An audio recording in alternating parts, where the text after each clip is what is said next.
Ini buat kakak Salini, oleh-oleh bawa ke rumah. Wah, terima kasih Kakak Roni. Biji kopi ini akan selalu saya jaga. Siap.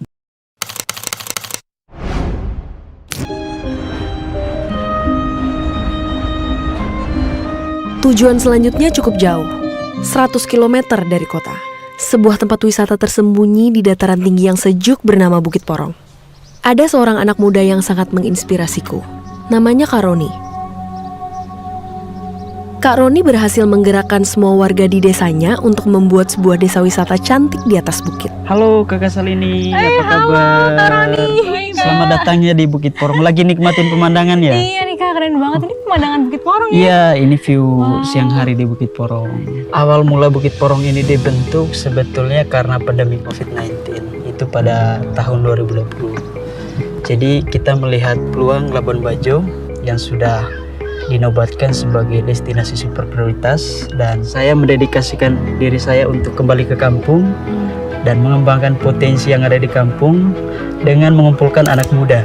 Dan kami membuat atau membentuk sebuah lembaga kelompok sadar wisata, di mana di dalamnya itu peran masyarakat yang kami utamakan. Ada bidang daya tarik wisata, kemudian juga ada bidang seni budaya, ada bidang home industry, kemudian juga ada bidang homestay, ada humas, ada kebersihan, dan kita mencoba untuk membangun sistem di dalam Pokdarwis ini sehingga masyarakat bisa terarah dengan konsep pengembangan pariwisata yang berbasis desa. Wisatawan datang ke sini, yang pertama kita akan menyambut dengan tradisi Tiba Mekah.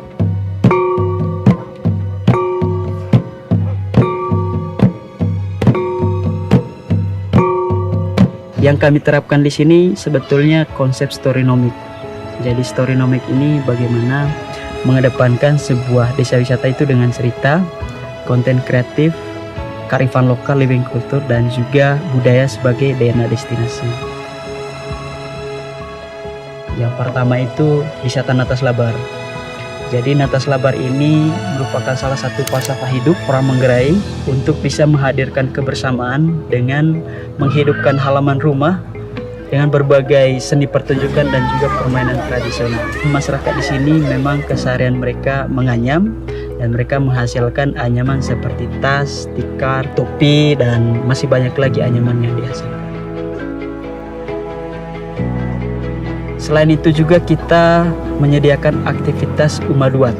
Uma ini kebun, Duat ini bekerja. Kami mengajak wisatawan untuk bisa menjadi petani dan melihat proses secara tradisional pengolahan kopi yang masih ditumbuk, kemudian dijemur, dan itu juga kami sudah olah dalam bentuk kemasan. Jadi Labuan Bajo itu tidak hanya memiliki sunset, tidak hanya memiliki Taman Nasional Komodo, Labuan Bajo juga memiliki potensi yang tersembunyi di daerah timur. Ada Waibobok, ada Danau Sonolimbung, ada Desa Loha, ada Kampung Adat Pacar, dan finally mereka akan menikmati aktivitas di Bukit Porong.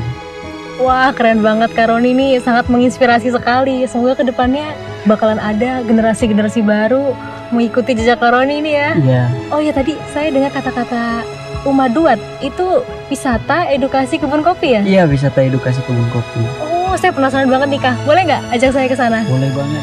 Tempat yang dulunya cuma perkebunan kopi biasa, sekarang jadi destinasi wisata baru di sekitar Labuan Bajo. Kak Roni dan warga di sini juga membuat inovasi untuk kopi yang dulu biasa dijual kiloan menjadi kopi kemasan bernama Kobintala. Oh, ini kebun kopinya Kak? Iya, ini kebun kopinya, dan ini dipenuhi dengan kebun kopi dan juga ada kebun cengkeh. Oh, oke. Tapi kalian udah tumbuh dari berapa lama Kak? Ini Kopinya? sudah tumbuh sejak tahun 1970-an. Di sini ada berapa jenis kopi? Di sini ada dua varian, ada kopi Arabica dan kopi Robusta. Robusta? Iya. Oh iya. Tapi yang tumbuh di sini itu lebih banyak kopi Robusta. Oh, justru banyak Robusta? Iya, banyak Robusta. Kalau biji kopi yang udah merah itu di mana Kak? Oke, kita coba cari. Oh, itu ada di sini. Oh dia? Oh iya. Nah, ini dia. Ini yang udah matang, kemudian ini yang masih mentah dan belum siap dipanen. Nah. Kok manis ya? Iya. Manis sekali. Ini buat kakak Salini, oleh-oleh bawa ke rumah. Wah, terima kasih Kakak Roni. Biji kopi ini akan selalu saya jaga. Siap.